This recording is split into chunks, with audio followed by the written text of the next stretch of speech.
Terima kasih Anda masih bersama kami. Bagi Anda yang baru saja bergabung, kami hadirkan kembali 3 berita utama hari ini. Murid, guru, dan orang tua gotong royong bersihkan sekolah yang kebanjiran di Kabupaten Bogor. Gara-gara rebutan lahan parkir, seorang juru parkir di Kota Tasikmalaya dikeroyok juru parkir lain.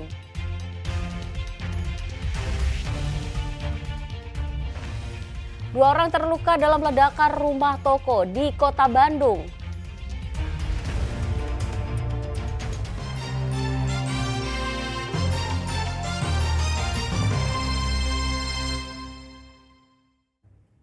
Ya, 3 juru parkir di Kota Tasikmalaya baku hantam. Masalahnya sepele, keduanya berkelahi karena berebut lahan parkir saat acara wisuda Universitas Siliwangi.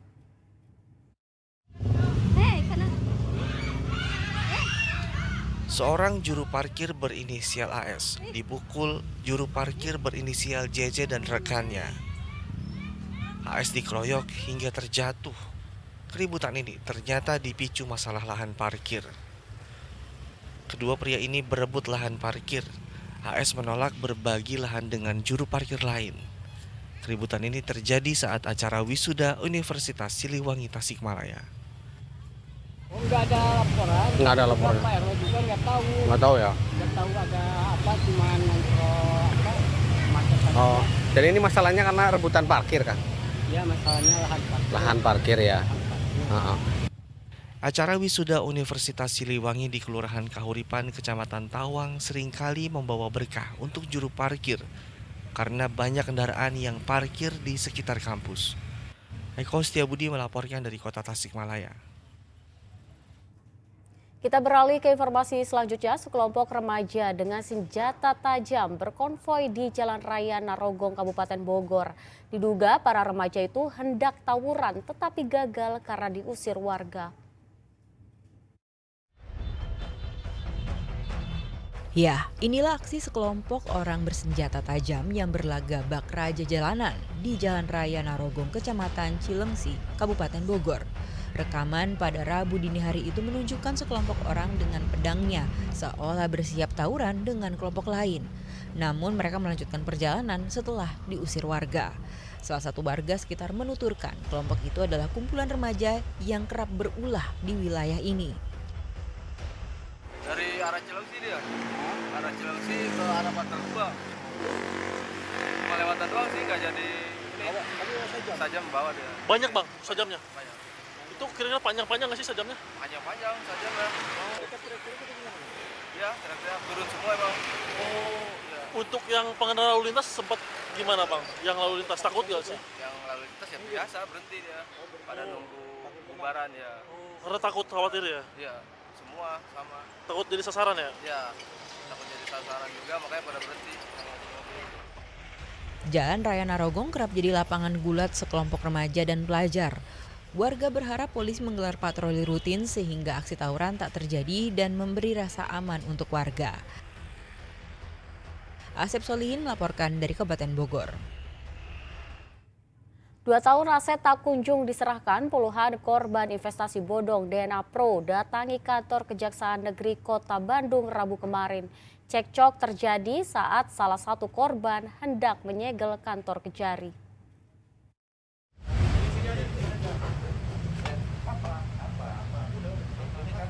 Nggak ada, saya segel. Nggak ada. Kenapa? Adu mulut sempat terjadi saat poster bertuliskan lelang akan ditempel di kantor Kejaksaan Negeri Kota Bandung pada Rabu kemarin.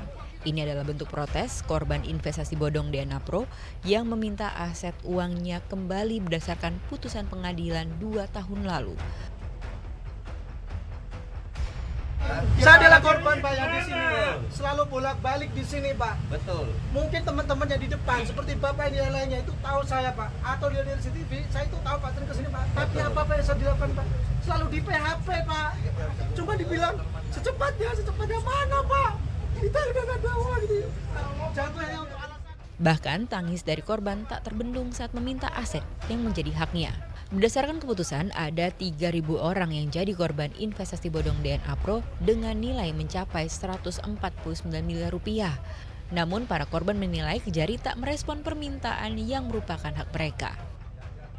1 tahun 9 bulan, kami hanya diberi 1.001 alasan untuk memperlama. Udah laku 17 aset, apakah dikasih? Belum tentu.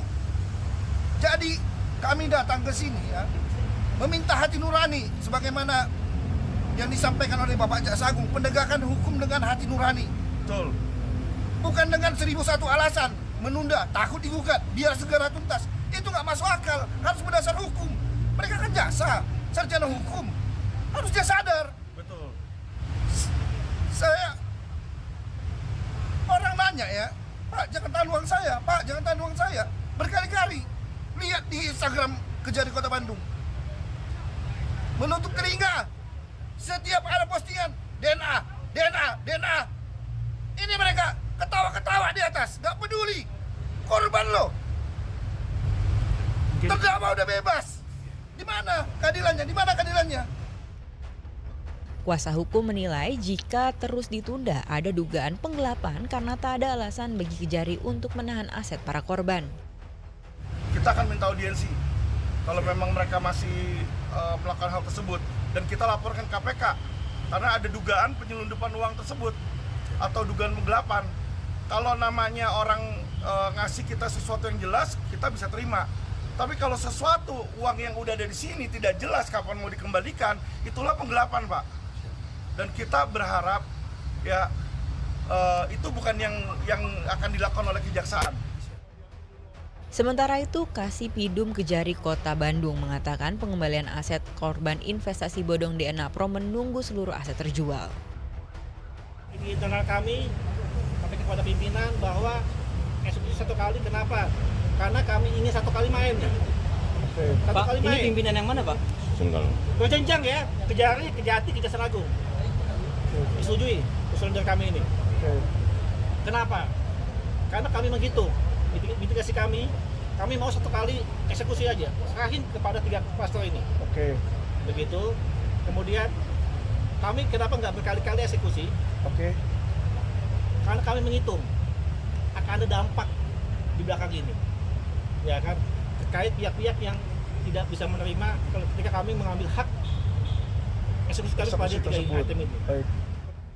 Total aset yang dilelang ada 17 barang dan 1 mobil Brio. Masih ada sejumlah barang yang belum terlelang. Saat ini total aset yang terkumpul mencapai 146 miliar rupiah, 200 ribu dolar Singapura, dan 162 ribu dolar Amerika Serikat. Aset itu disimpan di rekening pemerintah. Pada tahun 2022 lalu, usai vonis 10 terpidana dengan hukuman penjara 2 hingga 4 tahun, pengadilan juga memutuskan untuk seluruh aset yang diamankan pihak berwenang akan segera dikembalikan ke korban yang berjumlah sekitar 3.000 orang. Pengembalian dilakukan melalui proses pelelangan yang transparan. Namun selang 2 tahun, proses pelelangan belum juga selesai yang menimbulkan pertanyaan bagi para korban. Muhammad Rizal melaporkan dari Kota Bandung. Ya, informasi berikutnya, seorang siswa SMA di Pangandaran ditangkap polisi karena membuat situs judi online. Bukan hanya itu, ia juga merekrut 3 orang lain untuk mengelola situs tersebut dan menghasilkan keuntungan puluhan juta.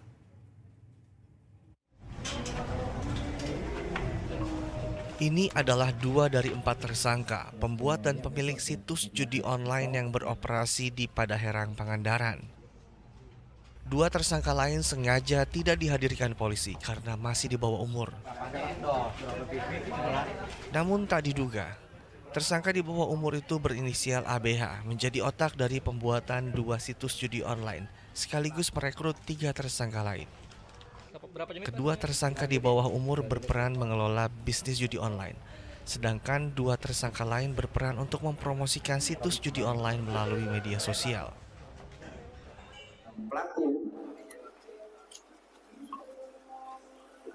atas nama ABH yang dikategorikan anak di bawah umur atau anak berkonflik dengan hukum berperan yang membuat website ini, dibantu oleh anak yang berkonflik dengan hukum di bawah umur, yaitu ABH2 membuat website juga, yaitu website Kingbet 132. Bisnis judi online sudah dijalankan para tersangka sejak Februari 2024. Selain menangkap tersangka, polisi juga mengamankan barang bukti sejumlah ponsel, laptop, serta komputer PC. Dua tersangka terancam hukuman 10 tahun penjara. Sementara untuk tersangka yang masih di bawah umur, mereka harus berpisah dengan orang tua dalam waktu yang lama. Eko Setiabudi melaporkan dari Pangandaran. Ribuan knalpot bising atau knalpot brong dimusnahkan Polres Cimahi. Knalpot itu merupakan barang bukti sitaan dari hasil penindakan selama 9 bulan.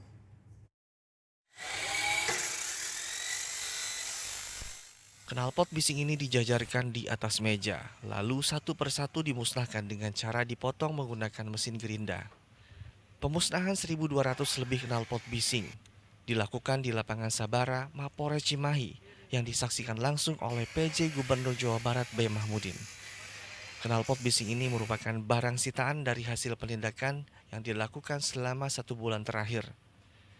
Knalpot sengaja dimusnahkan karena meresahkan masyarakat, sekaligus bentuk efek jera terhadap para pelanggar yang tidak tertib lalu lintas.